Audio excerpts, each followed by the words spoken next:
Hey everyone, my name's Sebastian and I'm Book Trash, and today I have an unboxing for you. I love watching unboxings on YouTube because it makes me feel like I actually have the money to buy things. But today I did. This box looks like this. That's how it came. It's not in the greatest shape.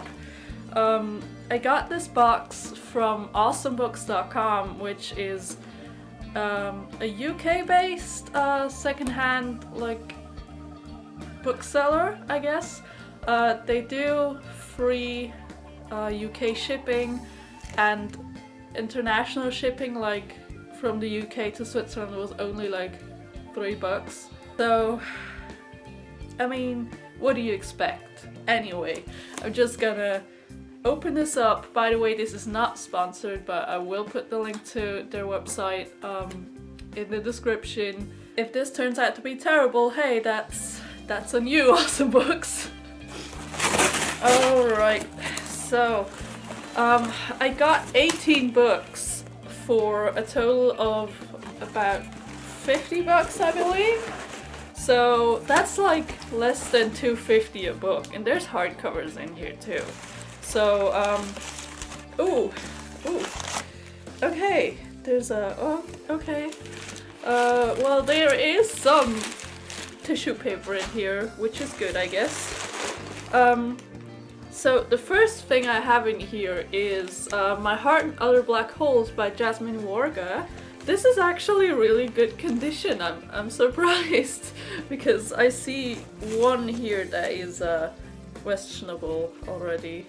But this one looks really good. I believe this book was popular like many years ago, like not that many, like in booktube terms, but I believe it's about a girl who is suicidal and wants to do a suicide pact with someone, but as the two of them get closer, she kind of realizes that she actually has things to live for, that she doesn't actually want to die, but the boy she has this pact with, he just slips deeper and deeper into like depression, and yeah, it's a heavy topic.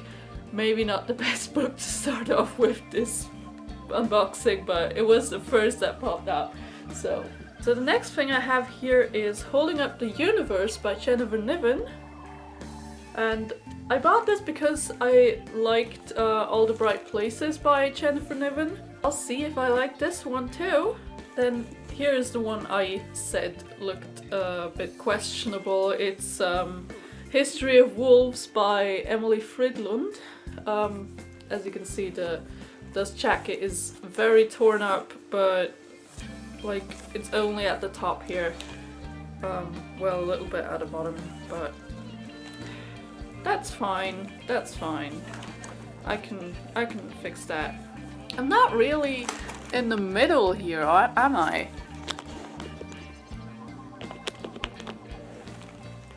Alright, that's a little better. Just remember that one. Oh, yes. So beautiful! I got Female of the Species by Mindy McGuinness, and this beautiful book. This book is so beautiful. I heard about this one on Books and Lala's channel. She was reading this based off of recommendations by other booktubers, and I saw this, and what she said about the plot really intrigued me. This is about a girl whose sister was raped and murdered, and she then goes and kills the murderer of her sister, and that in itself is interesting, but what makes it fascinating to me is that unlike in like other books where they would feel bad and like question what they've done, she doesn't feel sorry. She she knows he deserved it and she doesn't feel sorry for what she did. That's just really interesting to me, and I can't wait to read this, honestly. The next I have here Far From Xanadu by Julie Ann Peters. I have She Loves You, She Loves You Not by Julie Ann Peters. And I have It's Our Prom by Julie Ann Peters.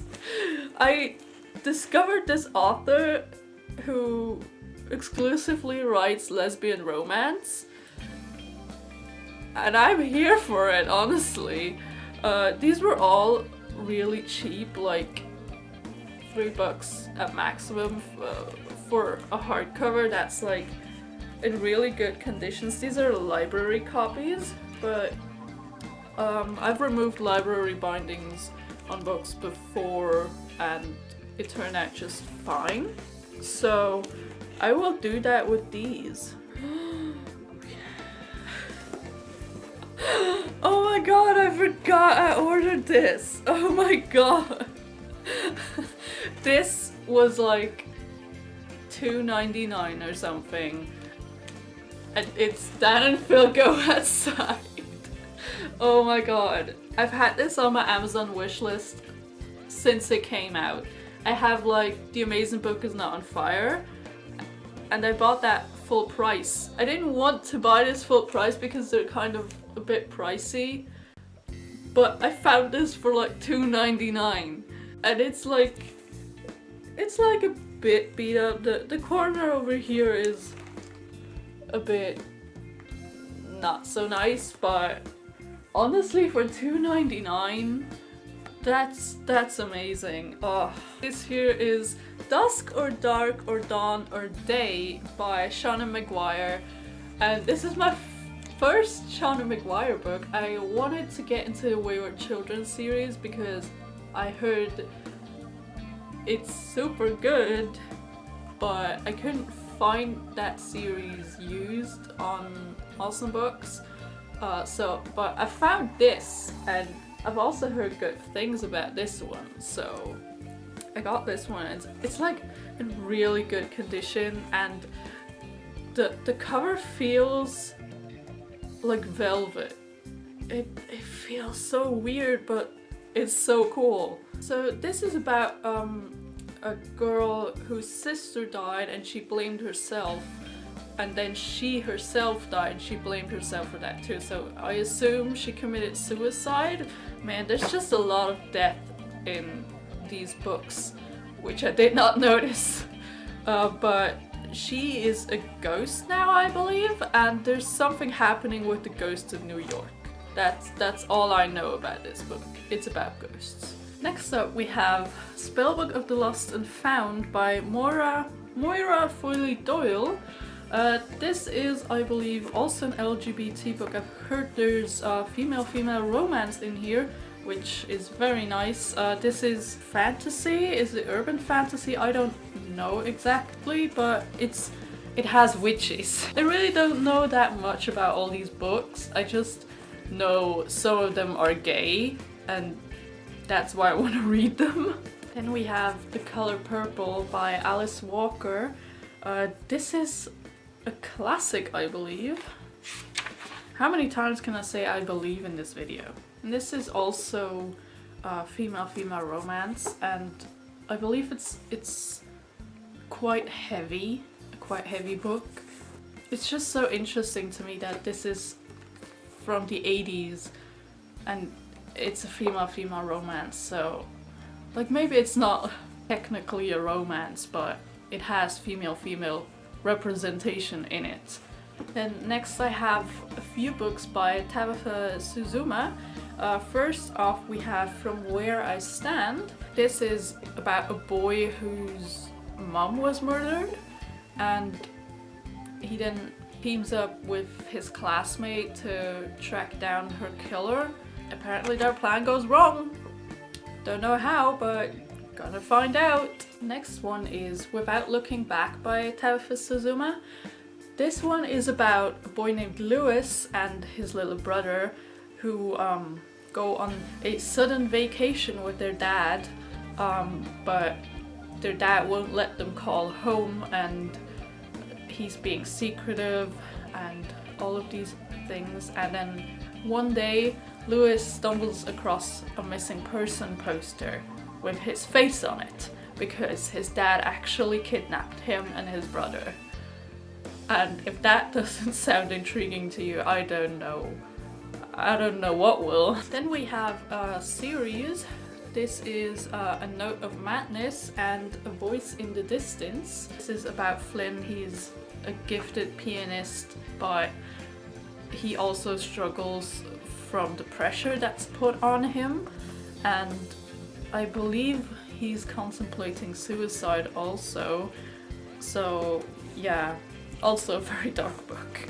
And I just noticed there's like these brown specks on this cover. What is that? Next up we have Orbiting Jupiter by Gary D. Schmidt, and this book is really dusty. Don't know why. Probably sat there for a long time before I bought it, which don't know if that's a good sign or not. Oh wow, this font is really big. This font is really big, and this book is really tiny, so maybe I'll save this for a readathon. But anyway, this is about a teenage boy who is given into a foster family, and his new foster brother knows only 3 things about him. Joseph almost killed a teacher who was incarcerated at a place called Stone Mountain. He has a daughter. Her name is Jupiter, and he has never seen her. Joseph really wants to find his daughter, so Jack and Joseph, these 2 brothers, foster brothers, go off to search for Jupiter. You could say they are orbiting Jupiter. Why do I act so white? There's only 2 more books in this box, and the first of those is Tell the Wolves I'm Home by Carol Rivka Brunt. This is about a 14-year-old girl whose best friend is her uncle, and she has no friends at school, and like really he is her only friend, which is kind of sad. But suddenly he dies, and at the funeral, June, that's her name, notices a man lingering at the back of the crowd, and then she receives a note from him asking to meet, which is really sketchy in my opinion, but she does that, and they spend time together, and maybe they figure out what happened to her uncle. It was like the worst ever synopsis of a book given by a booktuber, so oof. And then the last book I have here today is The Road by Cormac McCarthy, and this is, well, very simply a survival story about a dad and his son walking on a road towards the coast in a post-apocalyptic America, I believe. Can I stop saying I believe? Thumbs up this video if you believe I can stop saying I believe. Here's all the books. I'm not gonna make a stack and hold all of them because my arms are noodles. I don't know which of these I want to read first, but I'm excited about all of them, and I hope you enjoyed this haul, and I will see you in the next video.